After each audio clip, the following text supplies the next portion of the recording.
who said that I believe in one God, but is this sufficient to enter paradise? And I had a long chat with him concerning, and how do you know what he wants from you?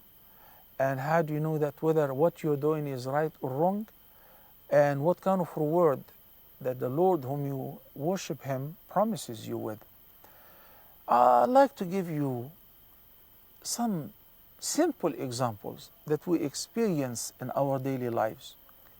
Is it possible that the human mentality can determine on its own, on his or her own?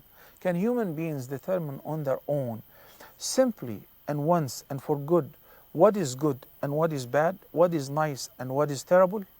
The answer is, when you said to reach the absolute correct conclusion, the answer is in the negative. And we see this. Think about it 50 years ago in Europe, in North America. How did they look into homosexuality? How did they treat gays, men or women? Do you remember? You don't have to remember 50 years ago. Just 20 years ago. Guess what? Not even 20 years ago. 10 years ago. But when I said 50 years ago, in the States and in Europe, it was perceived as a crime, and the perpetrator would be flogged and would be put into prison, and there would be a big fine. So prison time, serving prison time and a fine. Why? Because this guy is such and such. Then what happened? Gradually, the term has been reduced, the fine has been reduced, and gradually the practice which was perceived as a major sin and a big crime was treated as long as he's doing it in private, it is okay. Yes, he's not allowed, or she is not allowed, to the army, to the military, or to the navy, to the Boy Scouts. But afterward, it has become not just the norms, it is imposed on us. Now it has become like obligatory. You have to accept it. And your child, your boy or your girl at school have to accept it. I know some people a few years back were caught with smoking marijuana, and they paid a huge fine and they were imprisoned because it was a crime, even if you are just consuming it, smoking, inhaling. But now in most of the states and in most of the countries, it has become legal, as long as you're not trading in it. What do you mean you're not selling it, you're not buying it? So how would I end up having, marijuana or weed? I buy it now from the gas station. So gradually, what was perceived as, wow, this is a major sin, this is a big guilt, you're outlaw, you will serve a prison time, it has become perfectly the norm. Perfectly the norm. There was something called ghira, where a man would not allow any woman, any other man to hang around with his wife or look at her or spend time with her. But it has become the norms. So they lost this, they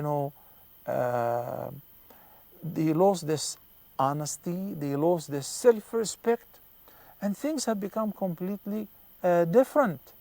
Respect to the parents and honoring them was like worshiping God. There is zero respect in such communities to the parents and to the elders. What happened? The human mentality has changed. So if you ever say that mankind are capable on their own to determine what is good and what is bad, what should be lawful, what should be outlaw, the answer is absolutely false. And we have tons of examples around us. Then the Almighty Allah in the Quran in Surah Al-Mulk says, أَلَا يَعْلَمُ مَنْ خَلَقَ وَهُوَ اللَّطِيفُ الْخَبِيرُ. He's the one who created. Don't you think that he should know better? He should know what fits and suits me perfect. More than even myself, he is my creator. And he is the subtle, the well-acquainted. Yes, of course. So only the Almighty God whom we worship, and we believe that he is the sole creator, and he is the only one who is worthy of worship, has the right to legislate, to tell his servants what to do and what not to do, to tell them what is lawful and what is unlawful. How would we ever get to know what He wants from us? Only through the messengers. And one messenger to the people. Not everyone would have a dream and have his own worship phrased particularly for him. That's not acceptable. And that's why Allah the Almighty said by the end of Surah Al-Kahf, قُلْ إِنَّمَا أَنَا بَشَرٌ مِثْلُكُمْ يُوحَى إِلَيَّ أَنَّمَا إِلَهُكُمْ إِلَهٌ وَاحِدٌ فمن كان يرجو لقاء ربه فليعمل عملا صالحا ولا يشرك بعبادة ربه أحدا. You want to enter Jannah? Follow this ayah. Muhammad is the final messenger of Allah. A human being received wahi from Allah.